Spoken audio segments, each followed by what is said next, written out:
Hey, it's Drew, and I'm with Noah Brier. Now, Noah and I have known each other since 2004. That was 15 years ago. And this episode is about all that can happen in 15 years. It's kind of amazing. So Noah, welcome to the show. Thank you very much for having me. So back in 2004, I get a call from what I thought was a reporter for like American Demographics. I didn't know you were a student at the time. I get a call and you're doing a story on Shepard Fairey, who was of the Obey Giant fame, and at that time Renegade was sort of known as a guerrilla marketing agency. So tell me, how did you even become a reporter for American Demographics as a college student? Sure, yeah. So I was at NYU and I got to meet the editor of American Demographics somehow. I think it was through my dad. And I pitched him a story. I said, he said, what are you interested in? And I said, well, I've been tracking this guy, Shepard Fairey. I've been tracking Obey Giant, and I'm kind of interested in how sort of brands can emerge from weird cultural things. And so he said, okay, cool. Well, that sounds pretty interesting. And why don't you write me 2,500 words and I'll pay you for it. And if it's good enough, I'll hire you. And if it's bad enough, I'll give you the money. And then you'll go find a different job. And you probably won't be a writer. And so I wrote my 2,500 words. It was an amazing experience. I called Shepard Fairey. I spoke to Cause, who is now a big artist as well. You see him on all the Uniqlo shirts and everywhere else. I spoke to you. I spoke to a bunch of other people. And one, it was just amazing because everybody will answer your call when you're writing a story. But two, I got to write this amazing story. And then it got accepted. It got into the magazine. I met you. I wrote for American Demographics for a while, and then eventually our paths merged again when American Demographics went out of business. Oh, right, that's how it happened. So the funny part of it was I remember Fanny, who was the creative director at Renegade at the time, said, remember that kid who interviewed you? Well, he's actually a pretty talented writer. And I said, wait, what? And she said you ought to bring him in. And so I went, okay. And that was pretty an amazing thing. And first of all, when I think back that you as a college student could write something as well written as that is impressive. So we knew there was something there early on. So you get to Renegade, and you said in your note you didn't know what a copywriter was? Talk to me, come on. I didn't know what a copywriter was. I didn't know much about the marketing or advertising industry other than what I had reported on. And so, I figured I knew how to write, and everybody seemed to think that I could do the job, and so I was comfortable with it. But no, I didn't know exactly what a copywriter meant. I didn't know what I would be doing precisely, but it felt like a good place. It had a good vibe, and I liked all the people. And I figured, writing is writing at the end of the day, and if you can do it, you can do it. All right, and you did do it. Yeah. And so, what do you think? So, this is a little what were there some things that you remember from your experience at Renegade that any stories or anything that you should share here with the audience? Sure. Yeah. I mean. There's a bunch of things I remember. There's people I met at Renegade who I still see often. I was just out in California and I saw a guy, Charles, who we worked with back in 2005. So there were some amazing people there, many of whom I still keep in touch with. I think that what was really amazing about the place was just the variety of work that we were doing at that time. I think it's a lot more common now to think sort of multimodally, but I don't think it was actually happening that much. We were doing digital work, we were doing experiential work, we were doing video work, we were doing all of these different things, and we were just sort of melding them together without worrying about it. It wasn't like we needed to call it something or something else. It was just sort of like, of course you should do all these things if you're doing marketing. Well, it was fun to not be constrained by that thing. I always thought, however, in retrospect, that focus is your friend, and I just wondered, had we just done one thing, right? And that was the problem. But my problem was I have extreme ADD, and I'm too interested in too many parts of marketing to just sort of settle on one. And it's too hard because if you see a solution for a client that doesn't include exactly what you do, what do? Say, you ought to do this, but let someone else do it? So anyway, we figured it out. Okay, so along the way you had a bunch of other experiences before you founded Percolate. Talk a little bit about some of the things that each of those places taught you before you started Percolate. Sure, yeah. I think staying at Renegade for 1 second, because there were sort of two other big things that before I left. I think one, I was starting to experiment with doing some side projects, and so I started a thing called Like Mind while I was at Renegade, which was a coffee meetup. I just invited some folks. I did it along with peers from PSFK. And it was a sort of amazing experience because all these amazing people came, and eventually it was in sort of 40 or 50 cities around the world, and it was in the New York Times, and it just sort of gave me a taste for trying to do things and just seeing what happens. The other thing that happened at Renegade, which really sort of like set me on my next path, was that it was a place where I could explore a lot of things. So I wrote copy, but I also got to do a little bit of creative direction. I got to work on new business, and I also got to work on some strategy. And in doing that and working with Ted, who we both remember well from Renegade, I got to sort of experience strategy, and I got really interested in it. I got really interested in the ideas around marketing strategy, and I left Renegade to go to a place called Naked Communications, which was focused on doing strategy. So it sort of solved that problem that we were just talking about kind of what should you do by saying, hey, actually maybe strategy should exist as this sort of independent piece that works across all channels, that then doesn't produce any of the work and works with all of these agencies. I can tell you from experience that model has a whole bunch of flaws in and of itself, I was gonna say, but it was also great fun, and it was super interesting. And I think the biggest thing I learned there that I took from the place was about what strategy does and how it works, and really the idea that strategy is an attempt to codify ways of working. Right? And so one of the things we used to produce was a thing we called the communications architecture, which looked at a customer journey, and it aligned messages against a journey. And it was a really, I thought, sort of important way to communicate what strategy should do within an organization. But more importantly, it did it in a way that people could actually use it. Right? And one of my big pet peeves is that strategy so often is just words on a page.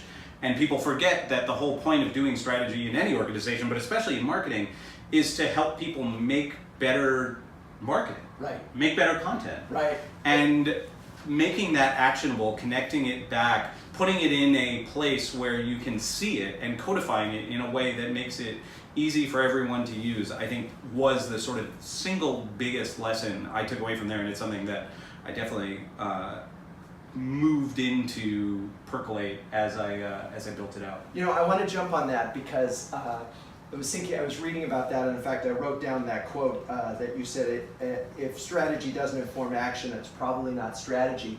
And I have sort of felt over the last couple of years, and I almost call it branding malpractice, when a branding firm gives you a positioning but doesn't give you the articulation of it that you can use externally.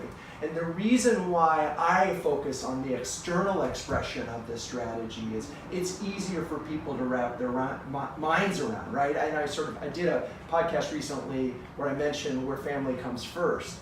That idea expressed that way would have been very easy for Family Circle to understand, okay, this is our marching orders for everything we do. Now, they didn't do it because we didn't have a process behind it that showed them why this was so substantial.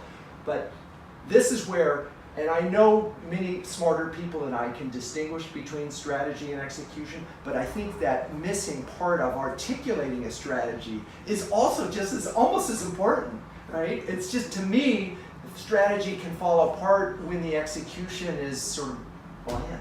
Yeah, and I think one of the bridges for that, and we can talk about this later as well, but one of the bridges for that I think is a really easy way to sort of make it easier for everyone to understand strategy is to just include some self-assessment criteria as part of your strategy. So if you're writing a strategy and you're trying to inform content, you're trying to inform creative, you're trying to inform whatever it is, then also including some questions that whoever is actually producing the final work can ask themselves to help them know whether they're in line with your strategy, I think is actually a sort of really simple way to think about bridging that gap between strategy and execution. And so maybe you don't have to go all the way to the execution point, but if you at least give the executors a way to simply understand whether they're in line with you or not, it takes away a lot of the sort of fuzzy edges that can exist in the brand positioning that just gets handed over to you, where if you didn't get it explained to you by the people who wrote it, you're just crossing your fingers and hoping that you've interpreted it in the right way.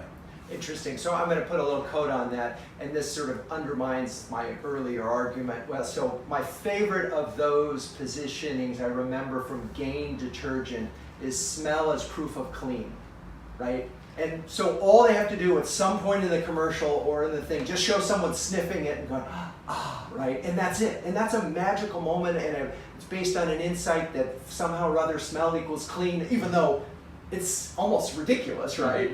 But that's a great articulation of positioning versus, or strategy versus execution. I don't think most people are smart enough to get there. Yeah. I'm not. I need the language, the consumer-facing language, the employee-facing language that helps everybody focus. Those questions that you ask are probably good too, and maybe that would solve the problem that I have. But okay, we talked about the past. I think we should take a break and sort of get to a little bit of the present, but not too much. Okay, we'll be right back. Okay, we're back, and my guest is Noah Brier, who was the founder and CEO and CTO of Percolate. We talked about your experience at Naked. By the way, I have a little Naked story. They called us a couple of years after you had been there and said, hey, would you execute something for us? And this is when it really hit home that the difference between strategy and execution. If you haven't executed something, you really don't know whether it can be done or not. And they asked us to do one thing, and we had done something like it, but it really wasn't practical. I mean, not even practical. It wasn't doable, but they had it on the plan. So anyway, after Naked, you went to The Barbarian Group. Right, the Barbarian Group. And what'd you learn there? Sure, yeah. So after Naked, after doing the strategy thing, I wanted to get my hands dirty. And that was basically, coming from working at an agency where we made lots of stuff to working at an agency where we made nothing. Right. I wanted to find something in the middle. So I started the strategy department there. They're a digital agency focused on doing sort of lots of really interesting creative digital work. They're most famous for doing Subservient Chicken, which is obviously a sort of seminal piece of digital marketing. It was. Yeah. And a lot of my work there, I was there at the time, or I think around 2008, 2009, when content was really starting to pick up. So I think my sort of two biggest experiences there were working with two very different kinds of companies, Red Bull and GE. Right. And so on one side, I spent probably a month in Austria with Red Bull. We were rebuilding redbull.com. I came to realize that Red Bull is not really a soda company. They're a media company that sells soda. I also came to realize one of the sort of biggest conversations I've had about Red Bull when people ask is to say, I don't know that there's anything anyone can learn from that company. They're so unique and so strange that unless you're owned by a billionaire and you're private, and the billionaire really, really likes fast cars and skydiving, that like maybe there's just not so many lessons in there to take away. They're a really unique organization and fascinating and obviously incredibly successful. I mean, and let's talk about that for a second, because I was thinking about this notion of best practices, and I was realizing that as I was thinking about it, I went, you know what? That's the stupidest notion in the world. If you're trying to be unique, you have to do stuff that other people aren't. So if you look at the best practices, you might as well understand them and then just forget them and say, this is who we are, this is how we operate. And I remember a story from one of my interviews for the book with a knight of the English court. And he said it wasn't until he stopped looking at his competition that he started to succeed. And I thought, okay, that's really interesting. He just started to be unique. Okay, so Barbarian Group, you did Red Bull, you also did GE, which GE did amazing things. Yeah, and so that was a really amazing project. We worked directly with Beth Comstock, who was the CMO at the time, and then Linda Boff, who's now the CMO, right. And really worked on finding their voice. And I got to do one of the most fun projects in my entire career, which was I went around GE and I was a roving reporter. I basically blogged as a way to help them find their voice. And I visited a whole bunch of locations. I talked to a bunch of people. My rule was don't tell me anything secret because I'm going to say it all publicly. But the point of the blog was not actually to get attention to it. Right. It was to help them find the voice that they had. And it really worked. And it was fascinating. It was amazing. And then we started producing a lot of content for GE. And the experience I had was they said, this is awesome. Let's do like 4 times more of it next year. And we said, that's awesome. That's going to be 4 times the price because that's sort of how it works. And they were like, not so much. Yeah. And that was one of those moments for me where I said, well, this is just not going to work over the long term, right? Like all these brands are very focused on sort of finding new ways to communicate. The amount of content they're producing is increasing. We can have a whole conversation about whether that's a good thing or a bad thing, but it's just a fact. True. And it certainly was a fact in 2008 when they were producing basically nothing. Right. And there are no tools available that really help you in the upfront part of creating marketing. That all the technology that exists even now, and certainly existed when we started Percolate in 2011, was really focused on what I call the last mile. So it was like, CMSs, email marketing, all these things where they assume that like the hardest part of marketing is just how do I deliver this to someone, not what am I saying? Right. How do I produce it? Right. So there's an emphasis on, certainly quantity became a big issue in the business. All right, we're jumping to Percolate. I remember you and James talking about starting this company. I was at one of those like-mind breakfasts and you introduced me to James, and he seemed like sort of the anti-Noah. He was like the opposite of you in so many ways, which I credit you. And you think about forming a company, you don't want to form it with somebody like yourself. He's, not that you're not, he's outgoing and a salesperson and you're cerebral and think about things really deeply. How important was that initial, just connecting with someone who was so different from you? Well, I think we have a lot more in common than most people realize, and I think sometimes James and I like to play those roles because sometimes it goes over well, but I think there's a lot of situations where I'm actually very outgoing, and then there's some situations where I actually sort of prefer to be more outgoing. Right. I love to get up in front of people and talk, and on the flip side, he's very cerebral, and we have a lot of really interesting conversations. So I think that there's a funny thing there, which so is I'm that making up this difference. No, I think that there's kind of 2 important things there. One is that yes, it was really important that we have very different skill sets, and we're focused in different places. And I think in starting a company, you want to have sort of as little operational overlap as possible, right?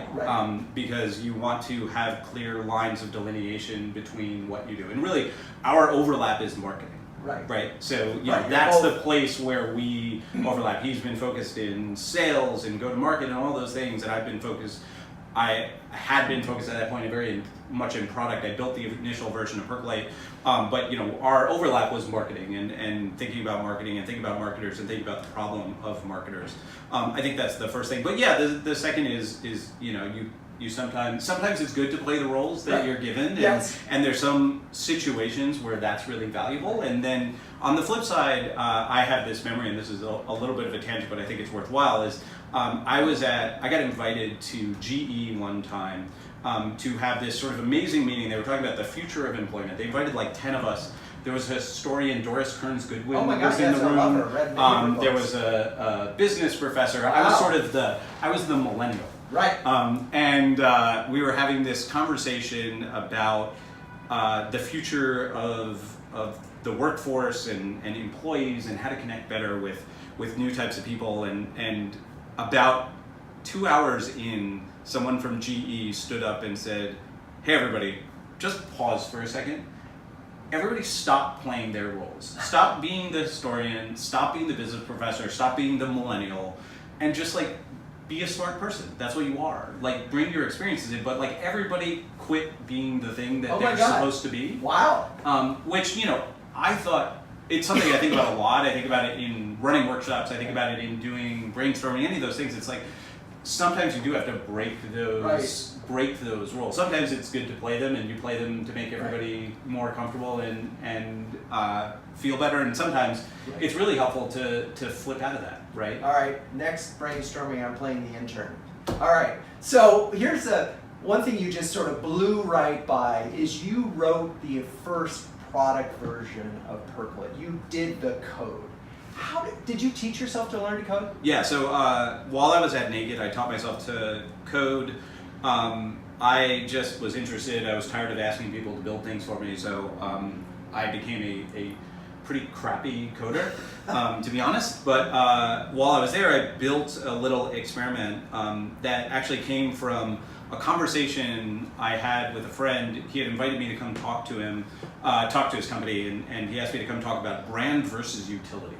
And I was like, sure, I'll come talk about brand versus utility. I don't really know what that means, but let me spend some time thinking about it and I'll come talk. And sometimes I think about this a lot, like, sometimes you learn the most when you're given a brief, right? That is just totally outside of an area that you would otherwise explore. And so I went in and I did all this research. I learned about utility theory and economics, and I basically came back to him and I said, well, I don't actually think there's a distinction. They were a big media company and they were trying to figure out, is the brand more important or is the product more important? And I said, well, utility is actually, it's a measure of the relative satisfaction somebody has from the consumption of goods, right? That's utility in sort of economics terms.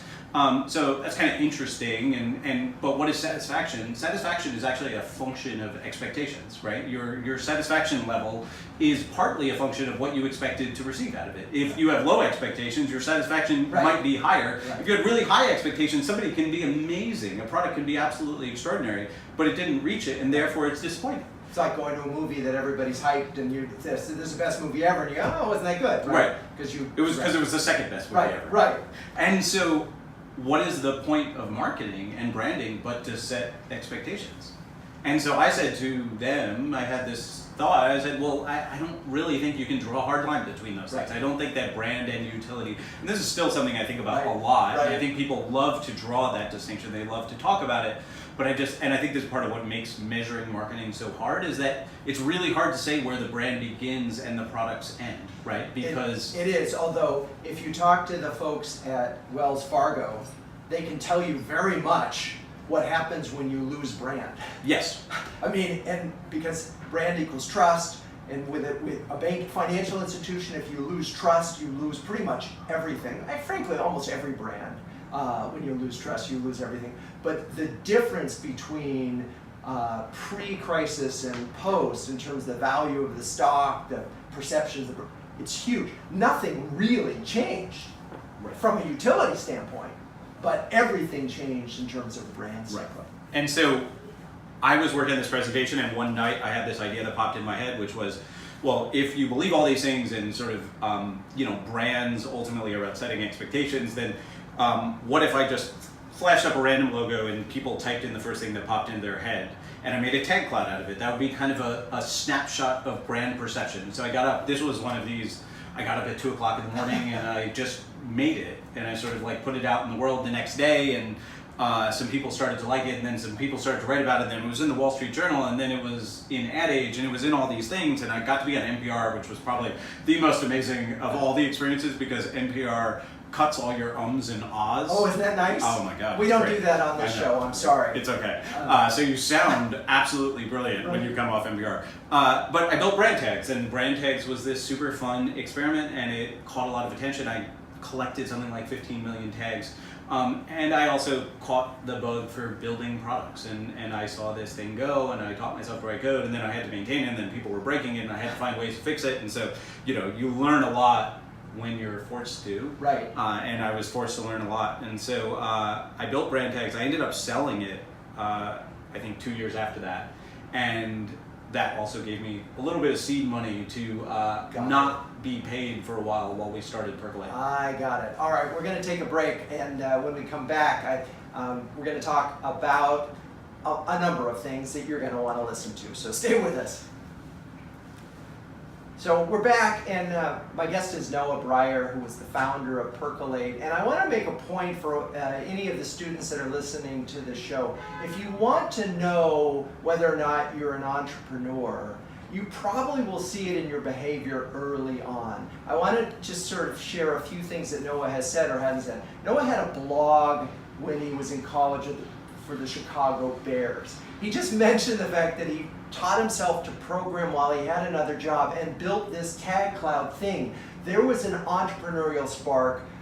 In many ways, you were more Gen Z. You're like the side gate kid, right? Which is what Gen Z is all about. Anyway, I just none of this is surprising to me because this is the Noah that I saw that we wanted to hire. This was someone who went above and beyond because you were curious about so many things and you just pursued them, you did them. So if you think you want to be an entrepreneur, start being an entrepreneur. It's like if you want to be a writer, you better be writing. Can I say one more thing about this? Because I teach a class every year at the University of Montana, and I'm generally sort of wary of advice because I worry about it. I don't love advice myself, but the one thing I always say, and this actually goes back to Renegade as well, is, and I've had the same experience running my own company, is when you are in your first job, or any job really, I think the thing to do is to do your job, do the job that you were hired for, get it done, and then go explore. Because nobody's going to stop you from doing other things once you finish the thing that you were supposed to do. So I had copy to write, I got my copy written, and then I went around, I talked to Tripp, and I started working on new business. Or I talked to Tad, and I started working on strategy. Or I talked to Fanny, and I started working on creative stuff. Nobody is going to turn you down from helping them. No. And as long as you finish the job you were hired to do, which is the piece that I think a lot of people want to skip over. They want to skip the job they were hired to do and work on the other things.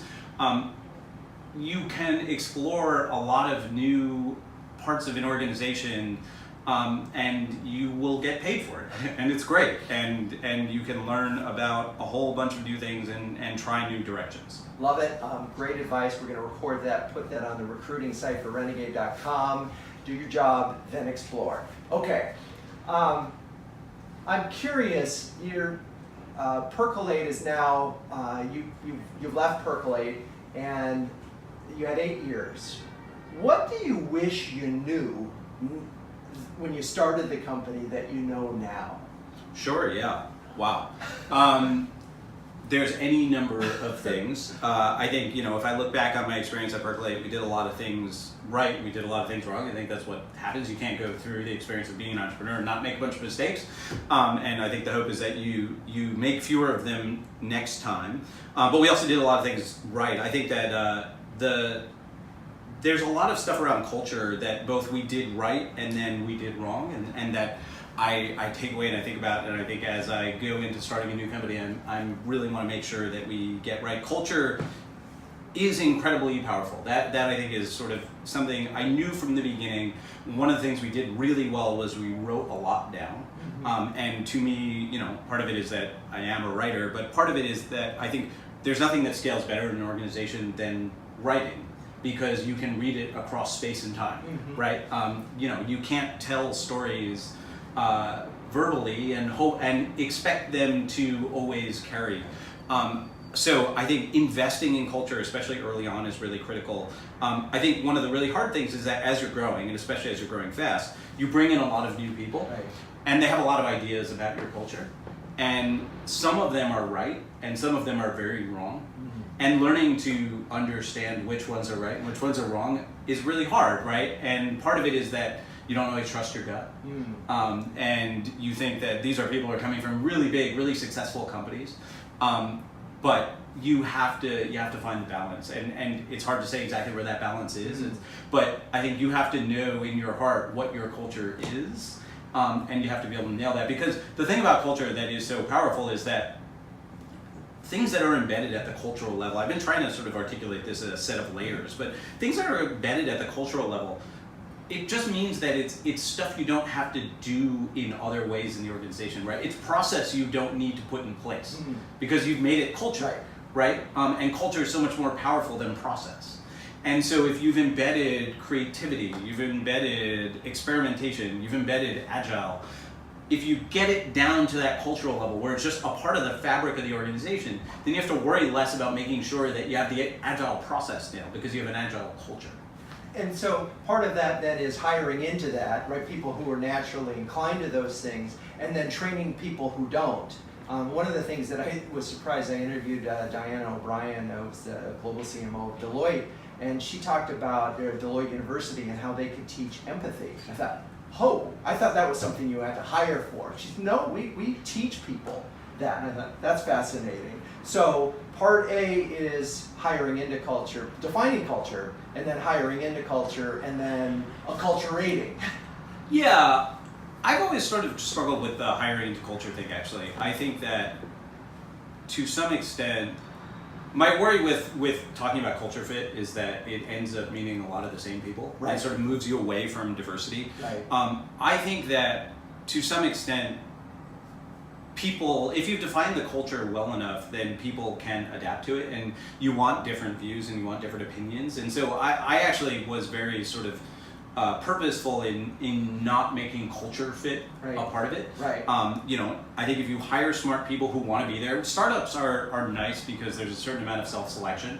Somebody has to be willing to take a risk to join a 20, a 50, a 100-person company, Right. in a way that they don't when they go to join Deloitte. Mm. And so, you sort of get rid of a whole bunch of people who don't want to be there. And then from there, people figure it out, and if your culture is strong enough, then it ideally able to take those people in, and the culture should adapt over time, right? So one of the really important things is that culture can't stay stagnant. One of the things we did is we revisited our values yearly. I think a lot of companies think about values being Right. something that are set in stone, Right. but why should anything be set in stone, right? Why shouldn't you look at your values Right. and question whether they're still something you're living, right? Because again, culture is the things that you actually do. Right. Your values are the things you say you do, and so making sure those two things are Interesting. connected Right. is really critical. And so revisiting them, I think, is a powerful mechanism for making that happen. So, culture was one big thing, and values you mentioned. What was sort of one other thing that you wish you knew at the beginning of starting Percolate? Sure, I think that, on hiring, one of the big important things is, so as you're growing a company really quick, especially as you're a first-time entrepreneur, everybody says you gotta hire people who have been there before. Right. And so you talk to all these people from all these really big companies, and ideally you hire a couple of them. But when you hire people from really big successful companies, they often have misinterpreted what the company did for why it's successful, right? It's a correlation causation problem. Sure. So this is famous for people who hire from Google, where people have come to believe, especially people who've worked at Google for a long time, that the way Google operates is what makes it successful. And that might be true, but it's really hard to tell because Google has a money printing machine. Right. Exactly. Yes, we should all have that. Yes. Where you have a monopoly on something where you don't have to create really anything other than the search and you're living off of the world of content. Right. Yeah. I mean, it's a brilliant model. And so you have to be really careful when you say Google is successful because they offer really good lunch. Yeah. Right? And that's how they attract talent. Right. Or Google is successful because it has 20% time, which I think is a lot of people took away as an innovative idea for how companies should operate, but there's just a real question of can you do that if you're not Google? And I think there's a whole generation of startups that kind of collapsed under their own weight because they took the wrong things away from these really successful companies. I love that you pointed that out, and I think what we're going to do is we're going to do a part 2 of this episode, and we're going to wrap this up. There's a couple of things. So one, Google was printing money so they could afford to do something like 20%. Most companies aren't in that position, so the notion of copying it is kind of silly. Famous fund manager, the Magellan Fund at Fidelity, Peter, what's his name? Anyway, said, beware of the next anything, right? Beware the next Walmart, beware the next, because anybody who was copying that model is going to fail. The last thing I sort of want to say on that one is I remember when I was at an account executive at JWT, and we were working on the Warner Lambert business. We had Listerine, which was the only product that actually was #1 in the category that P&G competed in. Scope was #2. Well, they hired a guy from P&G, and it was the worst thing ever. Because, this is the way we did it at P&G. Well, by the way, Listerine is #1 in the category. We don't care what Scope did. It's not relevant. And he really was a sort of a virus that got expelled from the organization because, but he couldn't leave. It wasn't about P&G. Yeah. Right? Well, and we can get into this in part 2. Yeah. This is very much in line with Byron Sharp's ideas from How Brands Grow about market share and being top in the category really being the biggest driver of success. Right. Okay, we're gonna wrap this one up. So a couple of things. I think this is really the entrepreneur episode. I want to sort of let you hear what a true entrepreneur sounds like, and the behavior of the individual is really important here. That you don't just accidentally come into these things. You work at it and you develop it through a career. So anyway, that's 15 years of experience. Noah, thank you for this part, and we'll continue in the next episode. Thank you very much.